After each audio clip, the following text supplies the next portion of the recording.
नमस्कार दोस्तों, डिस्कस करेंगे कॉमर्स के MCQs PGT commerce preparation guide से।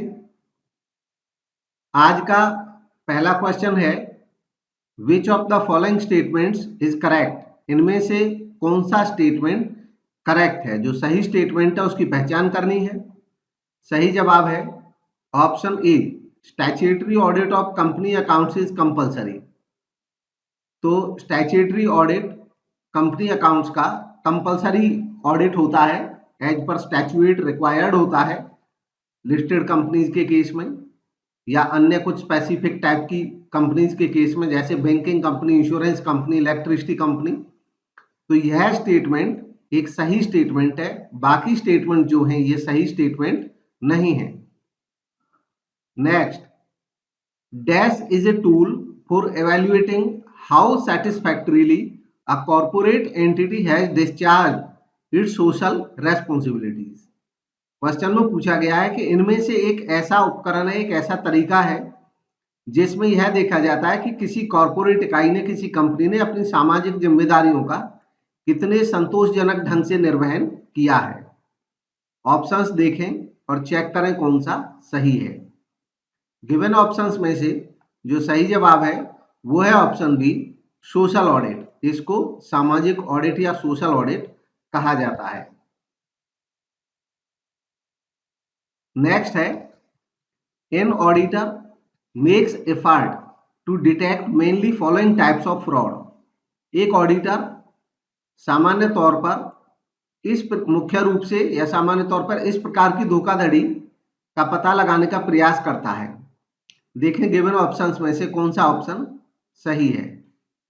तो जो सही जवाब है वो है option D, all of the above. इन सभी, उपरोक्त सभी का, misappropriation of cash, misappropriation of goods and frauds in books of accounts.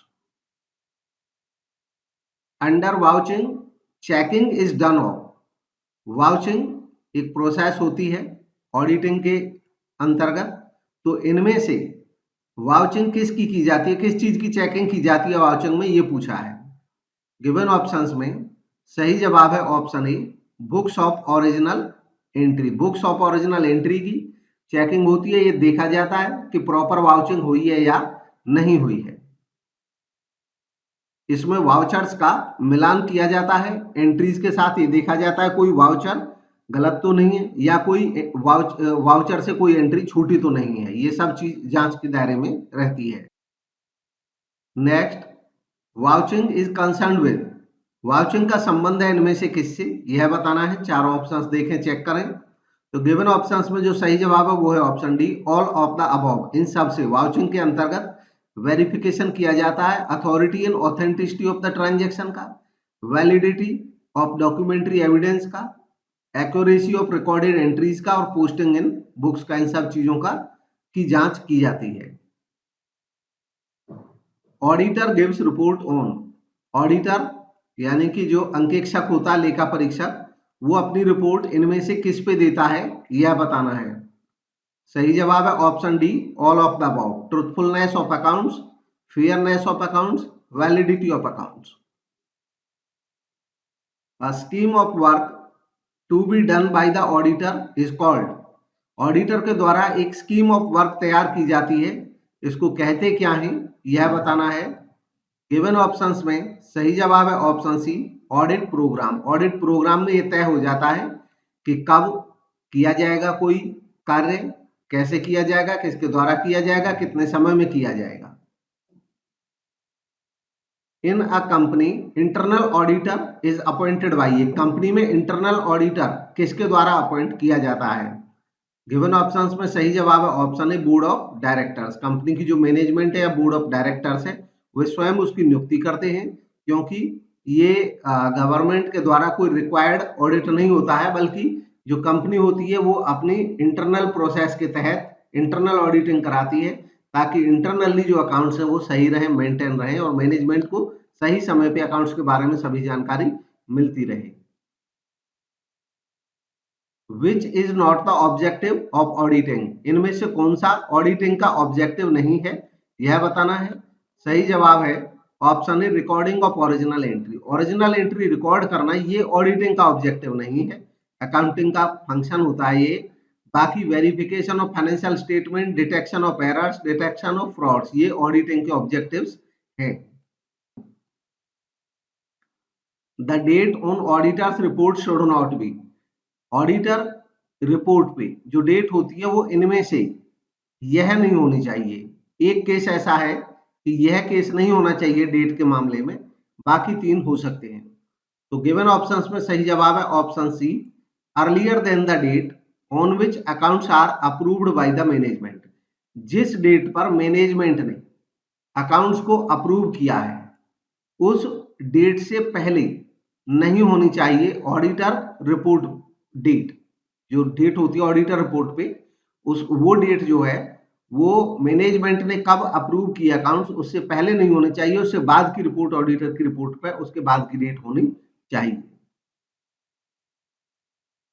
Which of the following statement is not true about human resource audit? Human resource audit के संदर्भ में इनमें से कौन सा कथन सत्य नहीं है, यह बताना है। तो गिवन ऑप्शंस में जो सही जवाब है वो है option C, it is a statutory requirement for an organisation.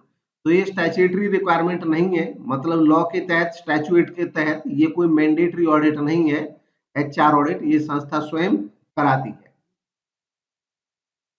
The following are the advantages of an audit program except, ये सभी एडवांटेजेस हैं ऑडिट प्रोग्राम के छोड़ करके एक को, तो उसकी पहचान करनी है जो एडवांटेज नहीं है ऑडिट प्रोग्राम का। गिवन ऑप्शंस में सही जवाब है option B, it provides an easy way out for inefficient staff. तो ये कोई इसका बेनिफिट नहीं है कि ये इनएफिशिएंट स्टाफ को कोई आसान रास्ता देता है, ऐसा नहीं है। बाकी सब ऑडिट प्रोग्राम के एडवांटेजेस हैं। When the client imposes such restriction which affect the scope of the audit, then the auditor should issue। जब क्लाइंट इम्पोज करता है कोई रिस्ट्रिक्शन ऑडिट के स्कोप को जो प्रभावित करे, देन ऑडिटर शुड इशू, तो ऑडिटर को इशू करना चाहिए किस टाइप की रिपोर्ट। सही जवाब है option A, qualified opinion. Who is responsible for the appointment of statutory auditors of a limited company? एक लिमिटेड कंपनी के मामले में स्टैट्यूटरी ऑडिटर्स की जो अपॉइंटमेंट होती है उसके लिए कौन जिम्मेदार होता है। तो गिवन ऑप्शंस में सही जवाब है option B, members of the company. An auditor of which type of company does not have the right to visit foreign branches of the company. किस टाइप की कंपनी के केस में ऑडिटर को foreign branch को visit करने का right नहीं होता है। तो गिवन ऑप्शंस में सही जवाब है ऑप्शन ए, मैन्युफैक्चरिंग कंपनी, विनिर्माण company. The following are the advantages of audit working papers except. Audit working papers के ये एडवांटेजेस हैं छोड़ करके एक को, तो उस एक की पहचान करें। गिवन ऑप्शंस में सही जवाब है option D, to provide a guide for advising another client on similar issues. तो ये कोई इसका एडवांटेज नहीं है, बाकी तीनों वर्किंग पेपर्स के एडवांटेजेस हैं। Next, the tenure of the first auditor of a company is from the date of his appointment till. तो फर्स्ट ऑडिटर कंपनी का जो होता है उसके टेन्योर के बारे में क्वेश्चन है कि वो डेट ऑफ अपॉइंटमेंट से लेकर के कब तक होता है उसका कार्यकाल, पहले ऑडिटर का, ये पूछा गया है। तो गिवन ऑप्शंस में जो सही जवाब है ऑप्शन बी है, the conclusion of first AGM, पहली एनुअल जनरल मीटिंग के कंक्लूजन तक। The name of auditing practices committee has been changed as, auditing practices committee, APC short में बोला जाता है, इसका नाम चेंज हो गया है। दरअसल इसकी जगह नई संस्था बनाई जा चुकी है आईसीआई के द्वारा, उसका नाम क्या है यह बताना है। तो गिवन ऑप्शंस में सही जवाब है option A, auditing and assurance standards board.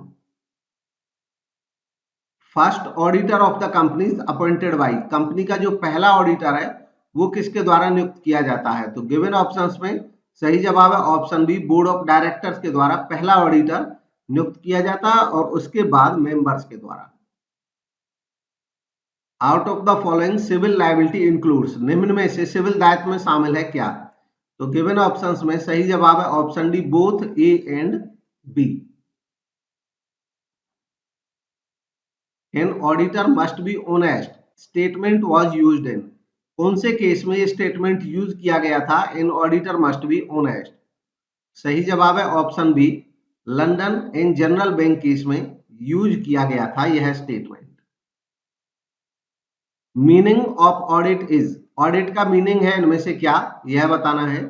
सही जवाब है A, to examine books and accounts. Audit का मतलब है बुक्स और अकाउंट्स को एग्जामिन करना, उनका जांच करना।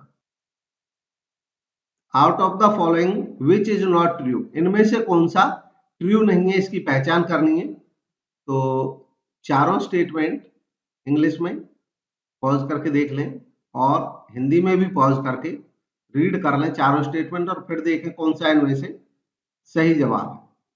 तो सही जवाब है option D, an auditor can not file suit for his remuneration. ये सही कथन नहीं है, अपने रेम्युनरेशन के लिए ऑडिटर फाइल सूट कर सकता है अगर उसका रेम्युनरेशन नहीं मिलता है। Appointing authority of the company auditor is, company auditor की अपॉइंटिंग अथॉरिटी कौन है, यह पूछा है। तो गिवन ऑप्शन में सही जवाब है option D, all of these. अलग अलग केसेस में ये अलग अलग अपॉइंटिंग अथॉरिटी हो सकते हैं कंपनी ऑडिटर के। अगर फर्स्ट ऑडिटर की बात है तो बोर्ड ऑफ डायरेक्टर्स हो सकता है, बाकी फर्स्ट के बाद जितने भी ऑडिटर होते हैं उनके लिए शेयर होल्डर्स, और गवर्नमेंट कंपनी के केस में central government. The auditor is a watchdog in not a blood hound, the case in which the above decision is given. कौन से केस में यह डिसीजन दिया गया था, इस स्टेटमेंट को यूज किया था जज ने, auditor is a watchdog and not a bloodhound. सही जवाब है option C, Kingston cotton mills case में जज ने यह स्टेटमेंट यूज किया था। Next, duties of an auditor are covered under which section of the companies act 2013, company अधिनियम 2013 की किस धारा के अंतर्गत ऑडिटर के कर्तव्य आते हैं? तो गिवन ऑप्शंस में सही जवाब है option D, section 143। Purchase return should be watched with the help of, purchase return किसकी मदद से वॉच किया जाना चाहिए, उसकी जांच की जानी चाहिए? गिवन ऑप्शंस में सही जवाब है ऑप्शन ए, क्रेडिट नोट। क्रेडिट नोट के माध्यम से जब परचेज रिटर्न किया जाता है तो ऐसे केस में बिजनेस अपने क्रेडिटर से सामान परचेज करने के बाद डिमांड करता है क्रेडिट नोट की, और क्रेडिट नोट एक तरह से एविडेंस रहता है, बना रहता है परचेज रिटर्न के लिए। Which among the following is a function of modern office, इनमें से कौन सा मॉडर्न ऑफिस का एक फंक्शन है? तो गिवन ऑप्शंस में से सही जवाब है option D, all of the above. Receiving information, giving information, public relation, ये सभी मॉडर्न ऑफिस के फंक्शंस हैं। Next, which one of the following is not an objective of auditing, इनमें से कौन सा ऑडिटिंग का एक ऑब्जेक्टिव नहीं है? सही जवाब है option C, punishment of frauds. Frauds के लिए पनिशमेंट करना ये ऑडिटिंग का ऑब्जेक्टिव नहीं है, बाकी ऑडिटिंग के ऑब्जेक्टिव्स हैं। तो ये थे आज के MCQs. Thank you for watching.